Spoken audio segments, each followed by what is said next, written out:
دوستوں، آپ میں سے بہت سارے لوگوں نے ارطغرل غازی کے ایپیسوڈز دیکھے ہوں گے یا پھر کم از کم اس کا نام ضرور سنا ہوگا۔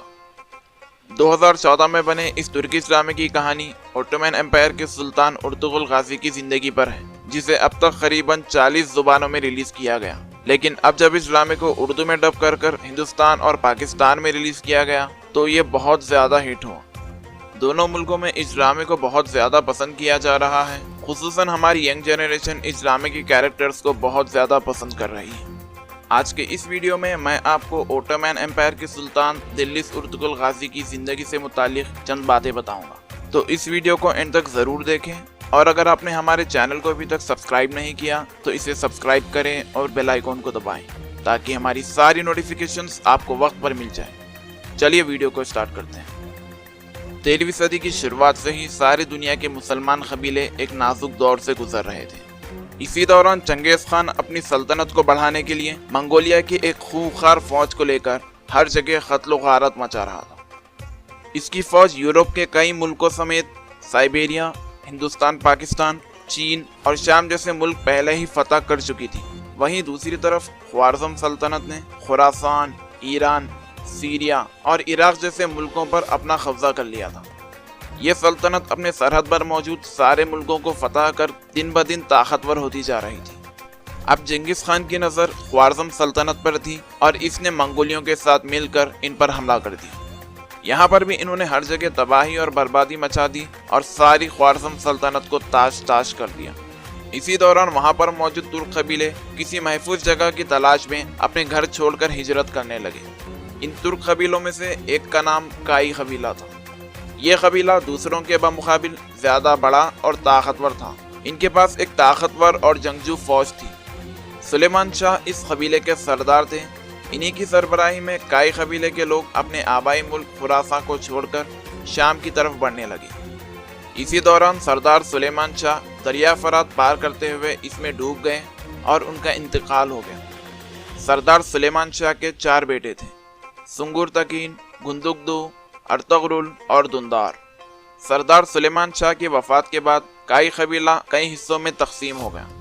سنگر تکین اور گندگدو اپنے بہت سارے ساتھیوں کے ساتھ مل کر اہلت چلے گئے، اور جو لوگ بچ گئے انہوں نے ارطغرل کو اس کی بہادری اور دیانت داری کی وجہ سے کائی قبیلے کا نیا سردار بنا دیا۔ ارطغرل غازی نہایت ہی بہادر، نڈر اور جنگجو شخصیت کے مالک تھے، اور اپنے قبیلے کی حفاظت کرنا وہ بخوبی جانتے تھے۔ ارطغرل غازی اپنے بھائی دندار اور 420 گھرانوں پر مشتمل قبیلے کو لے کر ایشیا روانہ ہوئے اور سلجوقی سلطنت میں داخل ہو گئے۔ سلجوقی سلطنت کے اس وقت کے سلطان صلاح الدین کیقوباد تھے، جو اپنے انصاف کے لیے جانے جاتے تھے۔ اپنے اس سفر میں ارطغرل غازی کو سلجوقی سلطنت کی سرحد انکارا کے پاس 2 فوجیں جنگ کرتی ہوئی نظر آئیں۔ ارطغرل غازی ان دونوں فوجوں میں سے کسی کو بھی نہیں جانتے تھے، لیکن انہوں نے یہ چیز محسوس کی کہ ایک فوج تعداد میں چھوٹی اور کمزور ہے، وہیں دوسری فوج تعداد میں زیادہ اور طاقتور ہے۔ اس پر ارطغرل غازی اپنے 444 سپاہیوں کی مختصر سی فوج کے ساتھ اس کمزور فوج کی مدد کے لیے آگے بڑھے اور مخالف فوج پر اچانک بہت تیزی سے حملہ کر دیا۔ اس حملے سے مخالف فوج بہت بری طرح ڈر گئی اور سمجھی کہ انہیں کہیں سے مدد مل گئی ہے، جس کے نتیجے میں یہ فوج جیتتے جیتتے ہار مان گئی۔ بعد میں پتا چلا کہ ارطغرل غازی نے جن کا ساتھ دیا تھا وہ سلجوقی سلطان صلاح الدین کیقوباد کی فوج تھی۔ وہیں اگر مخالف فوج کی بات کریں تو کچھ لوگوں کا ماننا تھا کہ وہ بیزنطین تھے، اور وہیں اکثر لوگ مانتے ہیں کہ وہ منگولی تھے۔ سلطان صلاح الدین کیقوباد ارطغرل غازی کی بہادری سے بے حد خوش ہوئے اور ان کے قبیلے کو اپنی سلطنت میں انکارا کے قریب کراچا دا کا ایک علاقہ دے دیا۔ یہ ایک پہاڑی علاقہ تھا اور کائی قبیلہ یہیں پر آباد ہو گیا۔ سلطان علاء الدین کیقوباد کے بارے میں کہا جاتا ہے کہ انہوں نے کائی قبیلے کو یہ علاقہ اسی لیے دیا تھا تاکہ بیزنطین فوج کے حملے سے بچا جا سکے اور سلجوقی سلطنت کی سرحد اس علاقے سے مکمل طور پر محفوظ ہو جائے۔ سلطان نے ارطغرل کو اجازت دی کہ سرحد سے لگی دوسری سلطنت کو بھی فتح کرے اور اپنی سلطنت میں شامل کر لے، جو کہ بیزنطینی عیسائیوں کی سلطنت تھی۔ ارطغرل نے سلطان کے حکم کی تعمیل کرتے ہوئے اور اپنی شجاعت اور بہادری کے بلبوتے انکارا کی سرحد سے سٹی ساری سلطنت کو فتح کر لیا۔ ان کی اس بہادری سے سلطان اس قدر متاثر ہوئے کہ انہوں نے ارطغرل کو سوگد سلطنت کا سلطان بنا دیا۔ ان کی شجاعت اور بہادری سے متاثر ہو کر دوسرے چھوٹے ترک قبیلوں نے بھی انہیں اپنا سلطان بنا لیا اور ان کی سلطنت میں شامل ہو گئے۔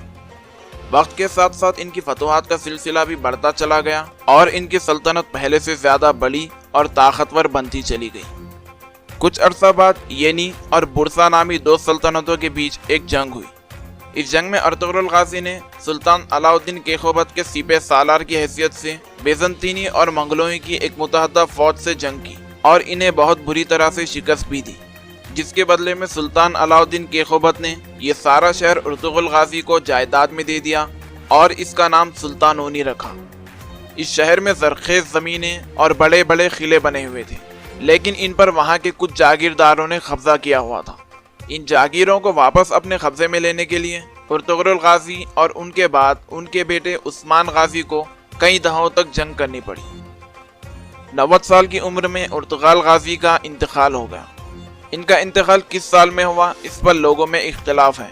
کچھ لوگوں کا یہ ماننا ہے کہ ان کا انتقال 1281 میں ہوا، وہیں کچھ لوگوں کا دعویٰ ہے کہ 1288 میں ان کا انتقال ہوا تھا۔ ارطغرل غازی کی بیوی حلیمہ خاتون سلجوقی شہزادے غیاث الدین مسعود ثانی کی بیٹی تھی۔ ان دونوں کے 3 بیٹے تھے جن کا نام گندوس، ساوجے اور عثمان تھا۔ ارطغرل غازی کی وفات کے بعد ان کے سب سے چھوٹے بیٹے عثمان غازی اپنے والد کی ہی طرح ایک سچے مسلمان، بہادر اور جنگجو شخصیت کے مالک تھے۔ انہوں نے بھی فتوحات کا سلسلہ جاری رکھا۔ 1299 میں سلجوقی حکومت، جہاں کے سلطان علاء الدین تھے، بالکل ختم ہو گئی اور ان پر عیسائی بیزنطینی حکمرانوں کا خطرہ منڈرانے لگا۔ ان سب باتوں کو مد نظر رکھتے ہوئے اور سلجوقی حکومت کو عیسائی بیزنطینی حکمرانوں سے بچانے کے لیے عثمان غازی نے سلجوقی سلطنت اور انکارا کے سبھی علاقوں پر اپنی خود مختار حکومت کا اعلان کر دیا۔ اس طرح دنیا کے نقشے پر عثمانی سلطنت کا سورج طلوع ہوا، جو اگلے 650 سال تک جگمگاتا رہا۔ اس سلطنت کا علاقہ 3 کانٹیننٹس پر قریباً 2 کروڑ کلومیٹر کے دائرے تک پھیلا ہوا تھا۔ اس سلطنت کے حکمران اور ان کا اپنی رعایا کے ساتھ جو سلوک تھا، یہ ہماری اسلامی تاریخ کے لیے ایک بہت بڑی مثال ہے۔ اسی کے ساتھ عثمانی سلطنت کے حکمرانوں کا نام تاریخ میں سنہرے الفاظوں میں لکھا گیا۔ آج کی ویڈیو میں بس اتنا ہی۔ دوستوں، اگر آپ کو دہلیز ارطغرل غازی اور ان سے متعلق دوسرے کرداروں کے اوپر ڈیٹیل ویڈیوز چاہیے تو مجھے نیچے کامنٹ سیکشن میں ضرور بتائیں۔ دوستوں، اگر آپ کو ہمارا ویڈیو اچھا لگا تو اسے لائک کریں، اپنے دوستوں کے ساتھ زیادہ سے زیادہ شیئر کریں اور ہمارے چینل ہانسٹ ٹروتھ کو ضرور سبسکرائب کریں۔ میں آپ سے ملوں گا اپنی اگلی ویڈیو میں، تب تک کے لیے اپنا بہت خیال رکھیں۔ اللہ حافظ۔